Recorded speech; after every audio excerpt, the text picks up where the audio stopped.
ক্যাটাগরিতে রাখা হয়েছে একটা রাজনীতিবিদ নাই। কিন্তু বাস্তব সম্পর্কে আমি কখনো ব্যক্তিগতভাবে রাজনীতিবিদ ঘর হচ্ছে রাখার কথা কখনো আমার মনে হয়। আমি রাজনীতিটাকে পছন্দ করতাম, কিন্তু রাজনীতিবিদ দিকতে কিন্তু আমার এক ধরনের নেতিবাচক ধারণা আছে, যেটা আমাদের দেশে সাধারণ যারা মানুষ রয়েছে তারা সেটা তাদের মধ্যেও এই ধারণাটা রয়েছে যে রাজনীতিতে আমরা নেতিবাচক দেখি। তো সেই জায়গা থেকে আমারও সেই ধারণা ছিল, তাই আমার কখনো ইচ্ছে ছিল না যে আমি রাজনীতিবিদ হবো। রাজনীতির সাথে সম্পৃক্ত ছিলাম, রাজনৈতিক কর্মী হিসেবে আমি কাজ করেছি এবং সেই জায়গা থেকে করতে করতে কখন আমি নিজেকে একজন রাজনীতিবিদে পরিণত হয়েছে, সেটি হয়তো একজন জন এবং ফাউন্ডেশনের এই রাজনীতিবিদ ক্যাটাগরির মধ্য দিয়ে আমি বুঝতে পারলাম যে আমি হয়তো রাজনীতিবিদ হয়ে গেছি।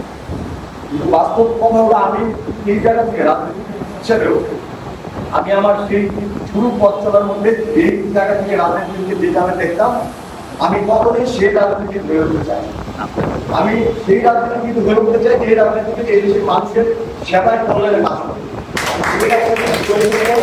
যে রাজনীতিবিদ মানুষ তাকে কঠিনভাবে দেখবে না, মানুষ তাকে সহজভাবে দেখবে, মানুষ তাকে গতির রূপে দেখবে না, মানুষ তাকে বন্ধু রূপে দেখবে, যে কোনো কিছু যে কোনো ব্যাপার নিয়ে তার সাথে কথা বলার জন্য আবলিত থাকতে পারবে।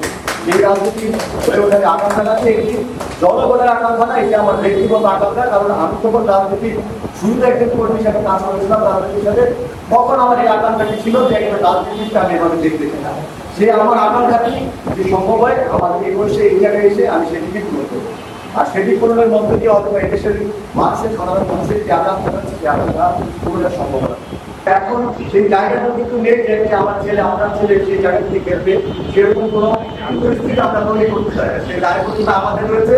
আমরা নগর প্রতিষ্ঠার ক্ষেত্রে আমরা কোনো ফান্ড ধরে নেই, এটি আমাদের গুরুত্ব দেওয়া উচিত। তো আমরা ব্যক্তিগতভাবে আমার ব্যক্তিগত থেকে যুব সমাজে আমরা অনেকে মিলে এই লিখতে নিয়েছি যে মুন্সিগঞ্জের যে জায়গাতে পরিত্যক্ত জায়গা রয়েছে সেটি যত ছোট ফাঁকা নেই, যে জায়গা থেকে আমরা পরিষ্কার করে আমরা খেলার উপযুক্ত একটি মাঠ করে দেবো।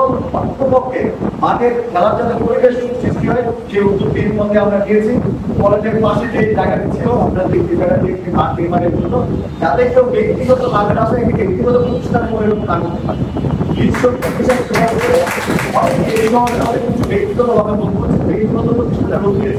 আমরা চাই না যে এগুলো তার ব্যক্তিগত প্রতিষ্ঠানে পরিণত, আমরা চাই মানুষের কল্যাণে আমাদের সমাজের কল্যাণে ব্যবহৃত। সেই থেকে আমরা নিয়েছি ইনশাআল্লাহ আপনাদের সহযোগিতা থাকলে আমরা সফল হতে পারি। আমার তার পিছনে কিছু মানুষের কাজ থাকে হয়তো আমরা তাদেরকে সেভাবে জানতে পারি না, চিনতে পারি না। তেমনি একজন আমাদের কাছে উপস্থিত আছেন আমাদের বিশ্বভাই, যিনি আমাদের এলাকার বড় একজন শিক্ষক। তারাই কিন্তু আমাদের মতো মানুষকে তৈরি করে। কারণ আমরা যখন রাজনৈতিক কর্মী হিসাবে কাজ করি তারাই বিভিন্ন সময় আমাদেরকে পরামর্শ দিয়েছে, তারাই বলেছে আমাদের কিভাবে চলা উচিত, কিভাবে কাজ করা উচিত। তাদের কাছ থেকে আমরা এই দিকগুলো পেয়েছি। তো আমার ব্যক্তিগত পক্ষ থেকে আমার বড় ভাই নিকটের অবশ্যই আমি এই মঞ্চ থেকে সম্মান জানাই, শ্রদ্ধা জানাই। কারণ তারা সমাজে আছে বলেই, তারা নিয়মে কাজ করছে বলে আমাদের মতো মানুষের সৃষ্টি হতে পারে। সবাই ভালো থাকবেন, সুস্থ থাকবেন, সবার প্রতি শুভকামনা রাখেন।